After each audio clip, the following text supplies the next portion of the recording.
He might get the opportunity a couple of times this year to surf in CTs. He has to make it count, and he's making it count there. How weird is surfing? You know, Sebastian's just kind of freed up, and all of a sudden results are coming his way. And here we go. Here's Wiggolly.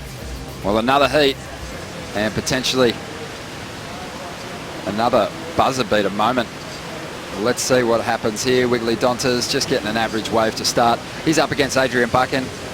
The Australian will be in the blue, and Wiggolly will be sporting that red jersey. Should be a good fight. And two goofy footers looking for a spot in round 4 here. And these goofy footers, normally at snapper, you know, it's kind of a tough setup here. You get handcuffed a little bit, but that's not the case this time around. You know, there's a lot of breathing room out there. There's some deep spots in the water from that last heat, but this one looks like it's going to start with some bigger lines. And here we go, Buchan driving into this first section. Beautiful snap to get started. He's going to project down the line, releasing a bit of power in that transition move, so racking up some points there. Off the bottom once again, just winding through these flatter sections of the wave. Looking forward to this steep wall, and bang, a big finish. Wow. That first turn was money. Let's see what Wiggolly does in response. There's all that water, and he just climbs on the roof, a huge backhand float. But this wave is going to get away from him. It's one of the worst feelings as a surfer, just getting stuck behind a section, especially when he's had two big moves, the meatiest part of the wave, and just throws a precision amount of water. Style impeccable. Really nice opening turn right there. Again, surgeon-like. Great flow too, isn't it, Ronnie? Never see him bobble or kind of hop around. Seems to get speed whenever he wants it. It's on tap for him. I think he's going to get a really big score here. I don't disagree. I mean, that was really good surfing right there. 3 or 4 solid moves. Wiggolly, we all know he just chucks smoke signals out the back. Watch the spray on this first turn, and this is just a snap for him. Woof. Big floater. That was exciting right there. That was a big closeout section, and he floated right over the roof.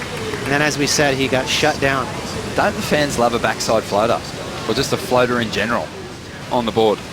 And we'd say functional. A floater is absolutely necessary. I mean, you're not going to make it to the next section, and sometimes unless you do a floater. Well, here goes Adrian Buchan, and again, he fades and gets a nice steep wall to attack. Let's go of a good backhand snap. This wave looking like it's going to be hard to get around. And he kicks through the back. Just over 19 minutes to go. And Ace logs an 8.33 on his first ride. There is a reverse rip. It's easy to get stuck too far out the back. Also probably a pretty good idea at some points, Ross, I'm sure, to use the time when you're in second priority to get your breath back and conserve some energy for your next ride. Oh, for sure. You know, these waves, they have a bit of a wind swell vibe. There's not a ton of pushback. You really have to earn your speed. So when you're finished with the wave, you're gassed. Let's have another look at the 8.33. I absolutely love this first turn. Yeah, crisp. I like how he got speed off of it. And what's cool about guys on their backhand is they get so low to the deck of their board, it looks different from a forehand wrap. It just looks a little more aggressive. And then a really nice clean finish here. Watch as he puts his board right up on the lip and comes out of it without any kind of pause. So, you know, nothing overly risky, but just really beautiful surfing. Kind of, you know, do good this year, and instead I'm just a wild card, so just trying to let it all hang out there. And I don't know, I just got a magic board, and yeah, just, I don't know, just breathe, take a second when you're out there and just take a few deep breaths and realize it's not the end of the world if you lose, you know. It's just surfing, and at the end of the line, it's super fun. It's just what I love to do, and yeah, stoked. And that must give you some confidence, because essentially that means that it is your surfing that is really standing out above everything else. So do you maybe take away from that you have to work on the strategy or not think about the strategy as much? Yeah, it's definitely the strategy. I think being more relaxed kind of translates into catching better waves, you know, and not being such a scab, even though I was kind of scabbing out in that heat, but No one would have blamed him if he did. That was frustrating. I was free surfing with him earlier. I could have swore I saw a break that was fixed. So I wanted to see him flip that around, but maybe I was tripping. Maybe he doesn't want to let anyone in on that new secret design. It could be some magic little layered there. And here we go, Wiggolly floating again. He's got so much pop and speed down the line, which is kind of unbelievable the way he stands tall between turns. He doesn't really bob and weave. It just seems to have that effortless speed, but just an okay score here for Wiggolly. He's got such a clean style. And always. But once he made that adjustment and slowed down things just a little bit, his timing came back and he was unbeatable. He really was. He seemed totally energized. And here's Ace now. Well, Adrian Buchan working his way through to the inside. Finds a wave with a bit of a foam on the face. Makes it a little difficult to really lay it over. But this wave's starting to clean up now. And the Aussie from the central coast of New South Wales is attacking the lip now. He's going to get some more opportunity down the line. A big section coming his way now. And a nice floating re-entry. Gives it everything on the last turn. And I think he really did need to go for it because it was kind of one of those sleeper rods. You know, I guess, you know, even guys that live here always find it tricky. You never know which one's going to double up. You don't know which one's going to bump or whatever in it.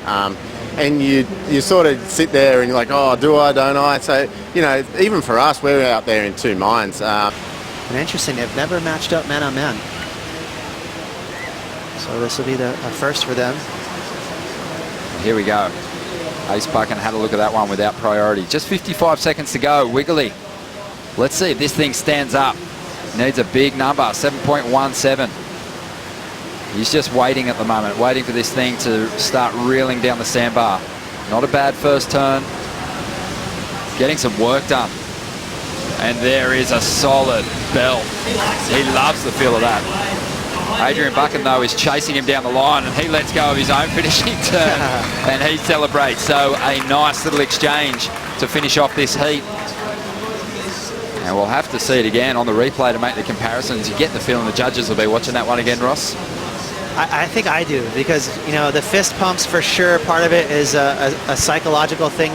You know, Wiggolly trying to sell it a little bit to the judges. You would never see Wiggolly claim that if he's free surfing. You know, he's in the moment here.